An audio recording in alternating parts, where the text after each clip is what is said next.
What is up, everybody? JD here. Hope you're doing well today. Got a new one in from a knife brand that is brand new to the channel. Really excited to share it with you guys. Let's get it.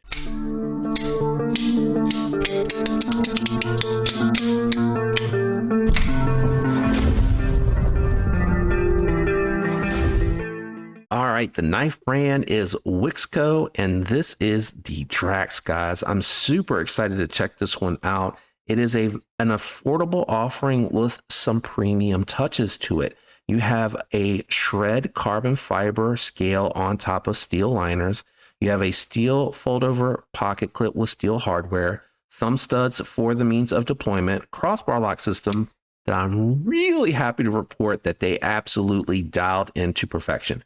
Beautiful 14C 28N drop point blade. I like this blacked out version. I think it's very attractive. Very minimal branding here. I love to see that from a company that is new to the budget realm. So kudos to them for, in my opinion, getting that right.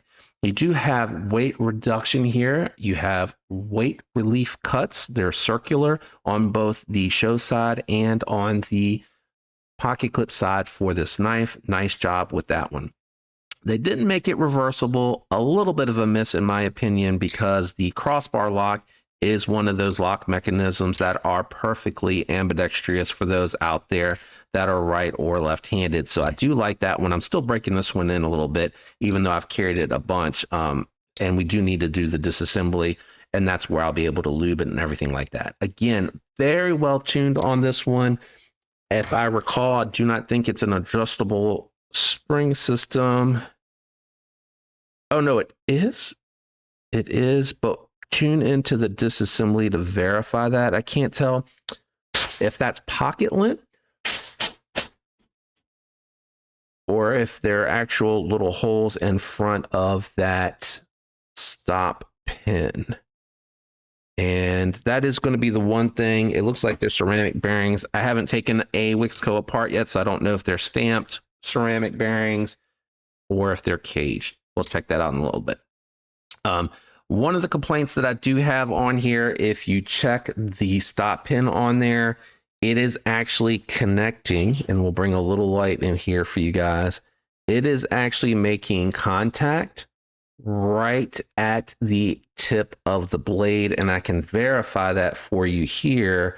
If you can see that on camera, right there with the thumbnails hitting, that is where the stop pin is making contact, which is a little concerning for me, because when you go to sharpen this and you take that material away, you're going to be right up on that stop pin.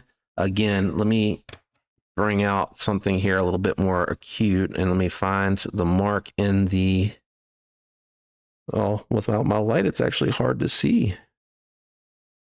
Where did it go? There it is. I see it right there. Right there. So you literally might get two sharpenings out of here, and then you're going to be on that stop pin.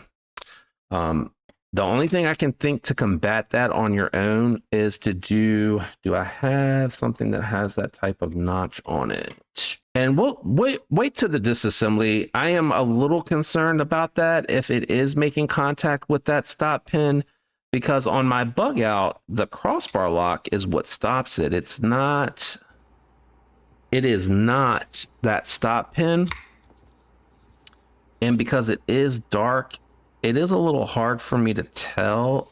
It looks like it's making contact, but when we get to the disassembly video, we'll verify that. But that's a little disappointing to me, a little concerning if that is correct. All right, so on to everything that I like about this. You have slightly contoured thin scales. Very comfortable. I'm able to get almost a full 4-finger grip on here. Hang off the back a little bit, but I still have enough knife for the pinky to latch onto to be comfortable in the hand. Very thin blade stock on here, and it absolutely cut fantastic. Great factory edge. Moved through the material nicely. I love the way that it performed in the cutting. Slicey, minimal resistance. And then when I was done, it actually seemed like it held a very good edge for 14C 28N. It reminds me of what you are seeing from Kubi on the 14C 28N. So I don't know what they may be doing different. I don't know if it's just because this is such a thin blade stock that it really didn't do too much damage to the edge while I was cutting with it. But the other thing I want to note here is generally when I cut with something that has just a coated blade, you can kind of see where there is a little bit of patina happening, as I like to call it. But basically, you're seeing where there's wear happening on the actual coated blade. And I got a better one to show you. All right.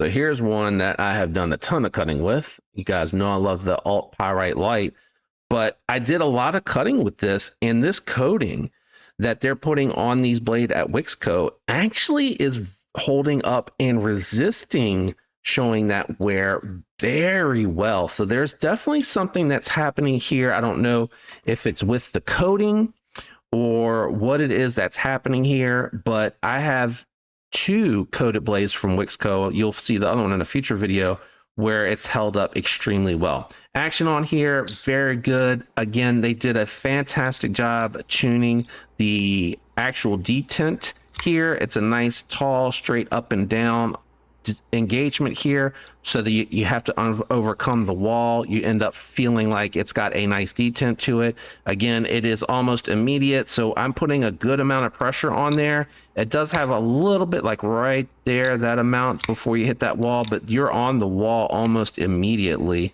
And then the studs tucked into the body nicely, they have it well below the pivot, so you got a good angle on there. Very satisfying to deploy. I like this one a lot, guys. This is really well done.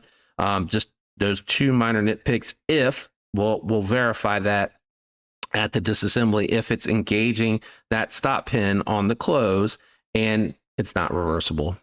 I know you want it to look good, and it does look good. And I can't really say anything.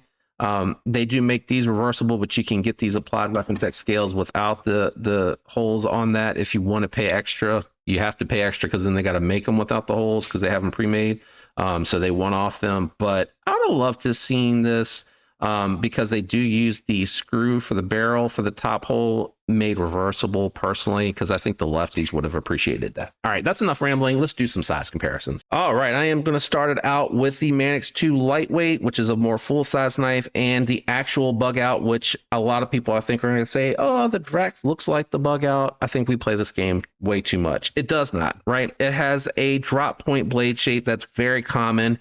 It is a drop point. The Bug Out didn't invent it. It wasn't the first to have it. I do think the difference is here, they do have a swedge happening, but they're carrying the swedge further back, and it is more gradual and subdued. So it's not as aggressive as the swedge or as sharp of an angle as it is on the Bug Out. I think the belly carry is about the same, but the drop point actually comes up higher on the drop point on the Wixco. You can see the Bug Out drop point is a little bit lower. So I do appreciate that difference. And then they actually went even more neutral, more subtle with the cutouts than what you see here on the Bug Out.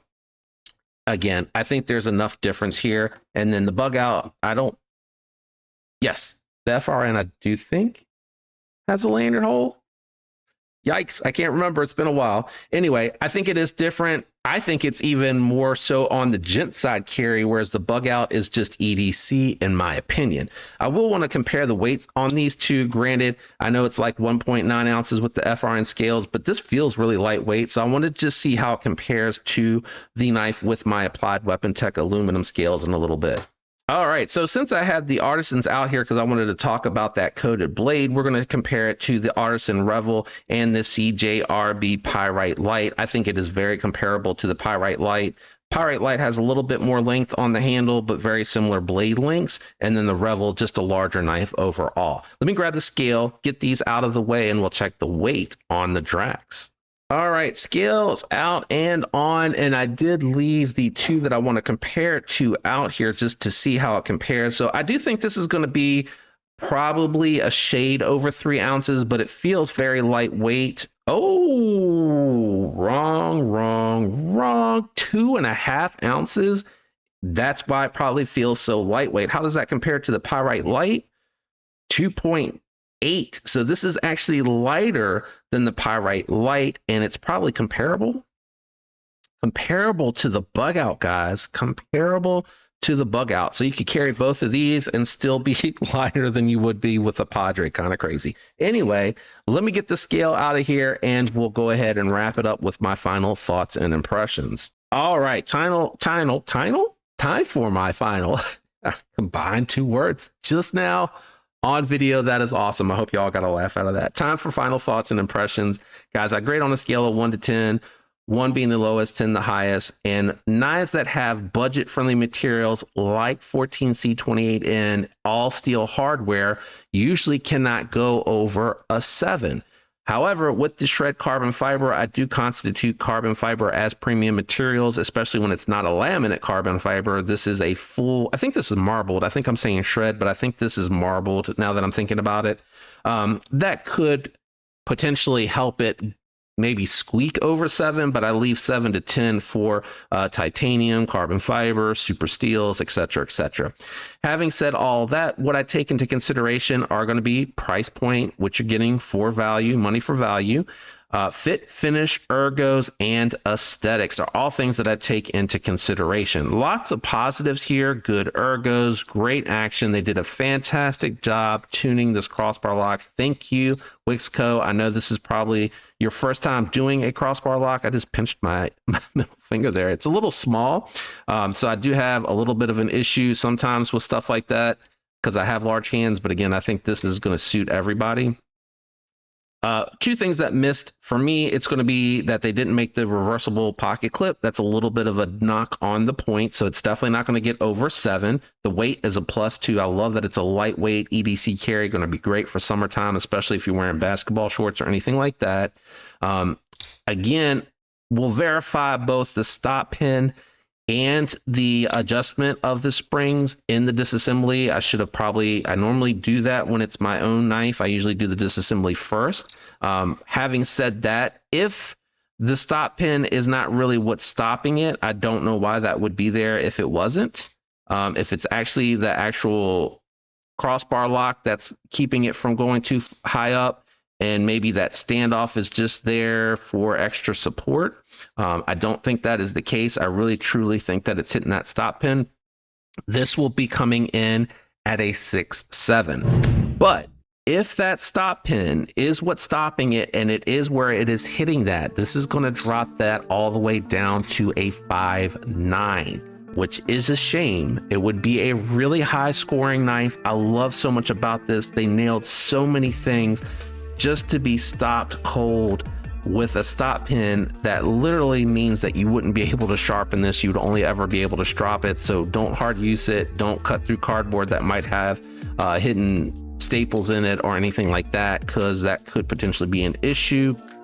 The only thing I could say is if that notch, if that stop pin, if you can find a way to leave that material there, which I think the only way that you could do that is if you were to cut in a sharpening choil that would cut like so.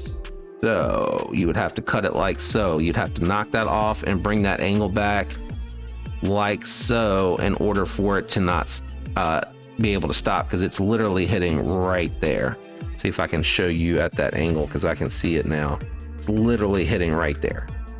That's what it looks like to me. So we'll verify it in the disassembly, and I'm going to do the disassembly immediately after this video so I can get that question answered, and maybe my editor will be able to throw that on there. PS, my editor is me. I've had some people say, who are you paying to edit your videos? It's a joke. My editor is just future me having to deal with any problems or omissions when I sit down to actually edit these videos. But anyway, beautiful knife. 14C28N seems like it's heat treated well because it is performing well, and they're definitely doing something.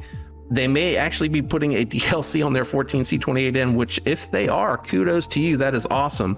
I would say if you can eliminate that stop pin and make sure that your crossbar lock, like it is on the bug out is just using the crossbar lock as its closing stop pin.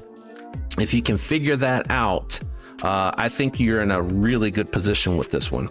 We'll do the disassembly.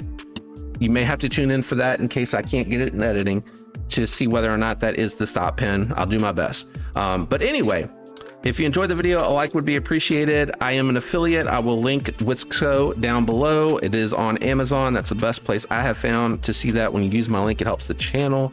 If you enjoyed the content, like I mentioned, like would be appreciated. Comment down below. Let me know what you think. If you're not subscribed, consider subscribing.